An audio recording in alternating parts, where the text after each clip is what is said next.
আইলিপ ইনস্টিটিউটের আরো একটা অনলাইন ক্লাসে তোমাদের সকলকে স্বাগত। আমি তোমাদের হিস্ট্রি টিচার দেবাশিস স্যার চলে এসেছি আরো একটা হিস্ট্রি ভিডিও নিয়ে।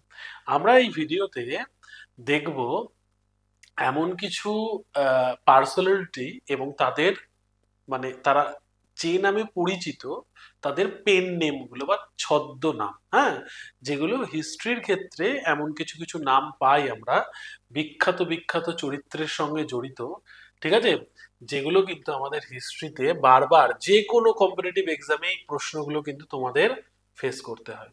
যেমন দেখো, প্রথমেই একটা আমরা ছদ্মনাম পাচ্ছি বা যাকে বলা যায় পেন নেম বা উল্লেখযোগ্য নাম, সেটা কি না, বলা হচ্ছে founder of India's first historical large empire, ভারতের প্রথম বৃহৎ ঐতিহাসিক সাম্রাজ্যের স্থপতিকার। নাম কি? চন্দ্রগুপ্ত মৌর্য। তাহলে মৌর্য বংশের ফাউন্ডার চন্দ্রগুপ্তকে মৌর্যকে বলা হয় founder of India's first historical large empire. Next আরেকজনের নাম অশ্ব ঘোষ। আমরা জানি কনিষ্কের একজন সভাসদ, যার লেখা বই হলো বুদ্ধা চরিত, যেটা বুদ্ধের প্রথম বায়োগ্রাফি, জীবনী। তাকে কি বলে ডাকা হয়? তাকে বলা হয় মিল্টন অফ অ্যানশিয়েন্ট ইন্ডিয়া, প্রাচীন ভারতের Milton. Very very important. Next দেখো, আমরা জানি ফ্রান্সের শ্রেষ্ঠ সম্রাট নেপোলিয়ন, নেপোলিয়ন বোনাপার্ট। আমাদের ভারতের ইতিহাসে নেপোলিয়ন অফ অ্যানসিয়েন্ট ইন্ডিয়া বা ভারতের প্রাচীন ভারতের নেপোলিয়ন কাকে বলা হয়? সমুদ্রগুপ্তকে। তাহলে গুপ্ত বংশের শ্রেষ্ঠ সম্রাট সমুদ্রগুপ্ত পরিচিত ছিল ভারতের নেপোলিয়ন বলে। কে বলেছেন? না, ভি এ স্মিথ। তাহলে ভিনসেন্ট আর্থার স্মিথ সমুদ্রগুপ্তকে বলেছেন Napoleon of India. Next Kautilya বা চাণক্য। এই চন্দ্রগুপ্ত মৌর্যের প্রধান সভাসদ, হ্যাঁ, এবং চন্দ্রগুপ্ত মৌর্যের ক্ষমতা দখলের প্রধান কাণ্ডারি কৌটিল্য বা চাণক্য, যার লেখা বইয়ের নাম হলো অর্থ শাস্ত্র। ভারতের ইতিহাসের অন্যতম শ্রেষ্ঠ একটা পলিটিক্যাল গ্রন্থ। তাকে তুলনা করা হয় মেকিয়াভেলি অফ অ্যানসিয়েন্ট ইন্ডিয়া। তাহলে প্রাচীন ভারতের মেকিয়াভেলির সঙ্গে। নেক্সট একজন হুন রাজা, যার নাম কি? মিহিরকুল। এই হুন রাজা মিহিরকুলকে কম্পেয়ার করা হয় বা তাকে কি নামে ডাকা হয়? Attila, Attila of ancient India, প্রাচীন ভারতের অ্যাটিলা। নেক্সট দেখো, বলা হয় দ্য লিজেন্ডারি বিক্রমাদিত্য। মনে রাখবা, এই বিক্রমাদিত্য টাইটেলটা প্রাচীন ভারতের ইতিহাসের বহু বিখ্যাত রাজারা কিন্তু নিতেন। তার মধ্যে একদম বিক্রমাদিত্য টাইটেল যার সঙ্গে সব থেকে বেশি জড়িত, তিনি কে ছিলেন? তিনি ছিলেন গুপ্ত বংশের আরেকজন বিখ্যাত রাজা, সেকেন্ড চন্দ্রগুপ্ত। তাহলে লিজেন্ডারি বিক্রমাদিত্য নামে কে পরিচিত? দ্বিতীয় Chandragupta. Next and last the first historical empire of north India. তাহলে উত্তর ভারতের প্রথম ঐতিহাসিক সাম্রাজ্যের স্থপতিকার কাকে বলা হয়? মহাপদ্মনন্দকে, যিনি ছিলেন ফাউন্ডার অফ নন্দ ডাইনেস্টি। তাহলে নন্দ বংশের প্রতিষ্ঠাতা ধননন্দকে বলা হয় founder of the first historical empire of north India. তাহলে এই যে টার্মগুলো যে বিখ্যাত কিন্তু পরিচিত আমাদের নামের সাথে জড়িত, এই টার্মগুলোকে কিন্তু মনে রাখার চেষ্টা করতে হবে। আর কি আছে দেখো, লেখা আছে অশোককে তো আমরা প্রত্যেকেই চিনি, মৌর্য বংশের বিখ্যাত শাসক সম্রাট অশোক। কিন্তু কাকে বলা হয় সেকেন্ড অশোক বা দ্বিতীয় অশোক? কে পরিচিত? না, কুষাণ বংশের শ্রেষ্ঠ রাজা প্রথম কনিষ্ক বা কনিষ্ক ওয়ান। মনে রাখবা, অশোক যেমন বুদ্ধিজমের স্প্রেডিং এবং বুদ্ধিজমের বিস্তারের ক্ষেত্রে নিজের সব থেকে বড় ভূমিকা রেখেছিলেন, ঠিক তেমনি কুষাণ বংশের রাজা কনিষ্কও এই সেম পথে হেঁটেছিলেন বলে তাকে সেকেন্ড অশোক বলা হয়।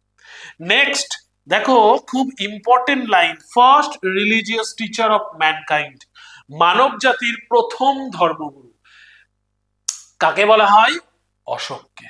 ভারতের ইতিহাসের অন্যতম, প্রাচীন ভারতের ইতিহাসের শ্রেষ্ঠ রাজা অশোক পরিচিত ছিল first religious teacher of mankind. Next Lichchhavi দৌহিত্র, দেখো পরিচিত নাম সমুদ্রগুপ্ত। তাহলে এর আগে আমরা পড়লাম নেপোলিয়ন অফ ইন্ডিয়া কাকে বলা হয়? সমুদ্রগুপ্তকে। নেক্সট তিনি আরো কি নামে পরিচিত ছিলেন?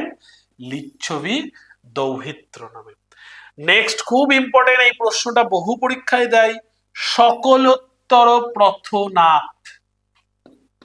সকল উত্তর পথনাথ বা লর্ড অফ নর্থ, উত্তর ভারতের প্রভু কাকে বলা হয়? হর্ষবর্ধন। তাহলে পুষ্যভূতি বংশের শ্রেষ্ঠ রাজা হর্ষবর্ধন, যার সময়কাল 606 থেকে 646 অব্দি, হ্যাঁ, তিনি পরিচিত ছিল সকল উত্তর পথনাথ নামে। আর দক্ষিণ পথনাথ, দক্ষিণ ভারতের লর্ড অফ সাউথ, দক্ষিণ ভারতের প্রভু চালুক্য রাজা দ্বিতীয় পুলকেশী। মনে রাখবে এই দ্বিতীয় পুলকেশী কিন্তু হর্ষবর্ধনকে যুদ্ধে পরাজিত করেছিল। নেক্সট বাতাপি কন্ড বা ডেস্ট্রয়ার অফ বাতাপি, বাতাপি বা বাদামি, যেটা ছিল এই চালুক্য রাজা দ্বিতীয় পুলকেশীর রাজধানী, এই বাতাপি ধ্বংসকারী উপাধিকে নিয়েছিলেন নরসিংহ বর্মন, পল্লবরাজ Narasimha Varman. Gangaikonda Chola, very very important একটা উপাধি। কোন রাজাকে গঙ্গাইকোন্ড চোল বলা হয়?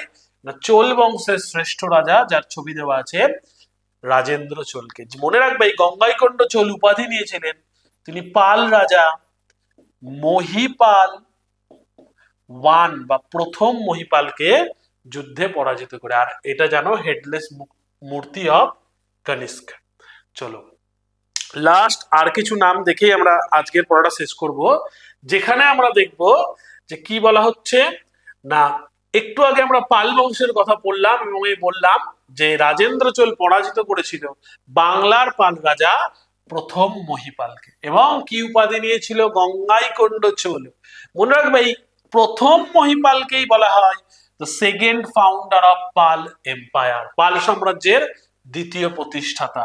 আর ফার্স্ট ফাউন্ডার, প্রথম প্রতিষ্ঠাতা, তার নাম কিন্তু গোপাল।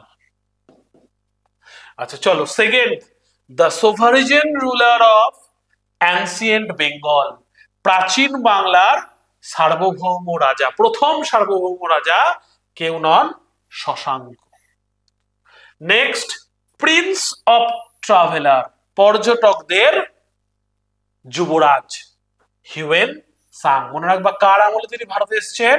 না, যার নাম একটু আগে আমরা বললাম, Harsha. Last hero of 100 war, শত যুদ্ধের নায়ক কাকে বলা হয়? সমুদ্রগুপ্তকে। Next Newton of Gupta age, Gupta যুগের নিউটন কাকে বলা হয়? ব্রহ্মগুপ্ত। মনে রাখবা তিনি কিন্তু প্রথম মাধ্যাকর্ষণ শক্তির কথা বলেছিল নিউটনের অনেক আগেই।